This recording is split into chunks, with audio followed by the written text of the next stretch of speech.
El editorial del día es presentado por la Facultad de Teología del Instituto Bíblico de Asunción. Dentro de algunas semanas celebraremos el día de Pentecostés. Recordaremos la venida del Espíritu Santo. Lastimosamente, muchas iglesias no le dan mucha importancia al domingo de Pentecostés. Pero no olvidemos, vivimos en la era del Espíritu Santo. Esta era se inicia con el derramamiento del Espíritu Santo hace 2000 años. Era un evento histórico único que daba inicio a esta nueva era para la humanidad. Somos unos verdaderos privilegiados porque Dios ha decidido tomar morada en nuestros corazones, derramar su amor por medio de su íntimo Espíritu en nuestros corazones. A través del Espíritu Santo, Dios vive en nosotros. El Espíritu de Dios es el sello de nuestra salvación. Pentecostés era un día en el cual los judíos celebraban el regalo de la ley. Y en este día, Dios derrama sobre la humanidad su Santo Espíritu. Esto me parece muy interesante.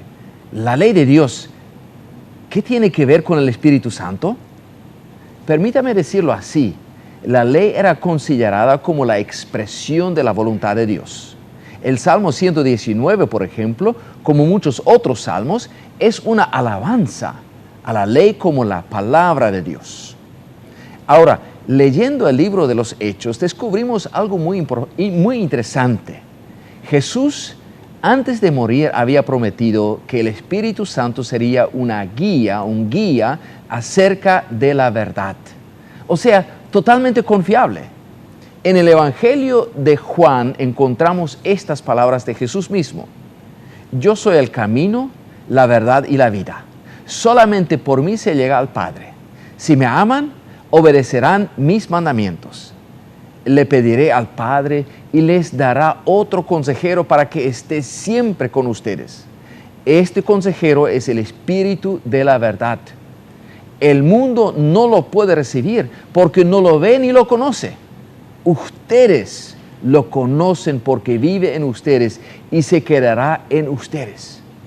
Este Consolador, el Espíritu Santo, a quien el Padre enviará en mi nombre, les enseñará todas las cosas y les hará recordar todo lo que les he dicho. También esta promesa de Jesús se cumple al pie de la letra. ¿Qué pasa el día de Pentecostés?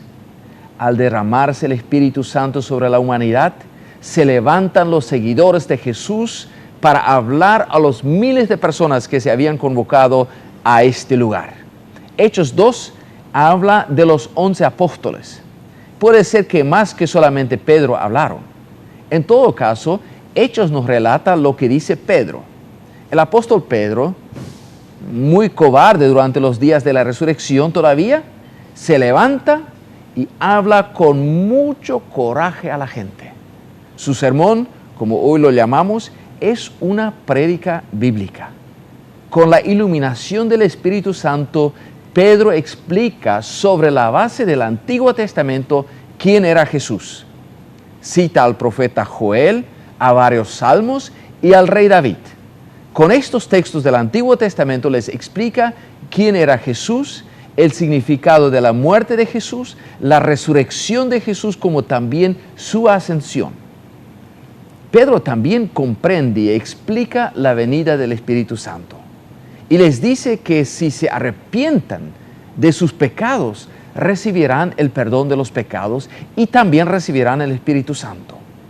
Y así mismo ocurre. Jesús había señalado a sus discípulos que el Espíritu Santo les iba a recordar y aclarar lo que Él ya les había dicho. Sabemos que ellos no podían comprender lo que Jesús les explicaba, pero con la venida del Espíritu Santo se les abrieron los ojos. El Espíritu Santo hace dos cosas. Les hace entender la palabra de Dios y cómo se la aplica al nuevo tiempo que se inició con la venida de Jesús. Pero también les enseña quién es Jesús. El Espíritu Santo tiene esta característica. Es su manera de obrar y de revolucionar las cosas. Aclara quién es Jesús, honra a Jesús y también revela la palabra de Dios. Es decir, habla a través de la palabra de Dios.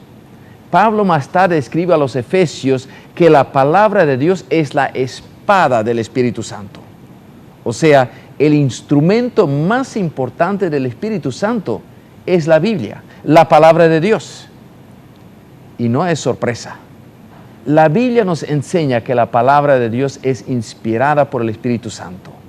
Si queremos ser guiados por el Espíritu Santo, si queremos que el Espíritu Santo nos muestre cosas, pues leamos la palabra de Dios.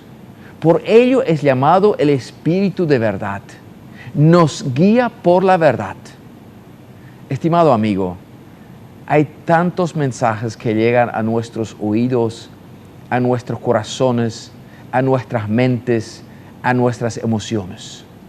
¿Cómo podremos discernir lo que viene de Dios, lo que es verdad y lo que no es? Hay una sola respuesta: la palabra de Dios. El Espíritu Santo revela la palabra de Dios, la aclara, habla a través de la misma. Todo lo que viene a nuestro corazón lo tenemos que juzgar por lo que dice la Biblia. Por ello es tan importante leerla y conocerla. Algunos cristianos piensan que el Espíritu Santo es como un camino más corto. Si nos abrimos al Espíritu Santo, ya nos va a mostrar los caminos de Dios y no hace falta todo el esfuerzo de leer, estudiar e interpretar la palabra de Dios. Nada más lejos de la verdad. Si nos abrimos al Espíritu Santo, Él nos conducirá a amar, leer, estudiar e interpretar correctamente a la Biblia. La primera iglesia comprendió este principio muy bien y siguieron el ejemplo de los apóstoles. Por ejemplo, cuando fueron perseguidos por las autoridades religiosas y civiles, se defendieron inspirados por el Antiguo Testamento. El ejemplo más sublime en este caso es el mártir Esteban. También cuando debatían en el famoso concilio en Jerusalén acerca de la circuncisión, lo decisivo era la exposición de la palabra de Dios bajo el impulso del Espíritu Santo. A Dios gracias por regalarnos su Santo Espíritu, el Espíritu de la verdad, el Espíritu que obra a través de la palabra de Dios. Ábrete al Espíritu Santo para que te abra la palabra de Dios y llegas a ser un verdadero amante y apasionado por el estudio de su palabra. El editorial del día fue presentado por la Facultad de Teología del Instituto Bíblico de Asunción.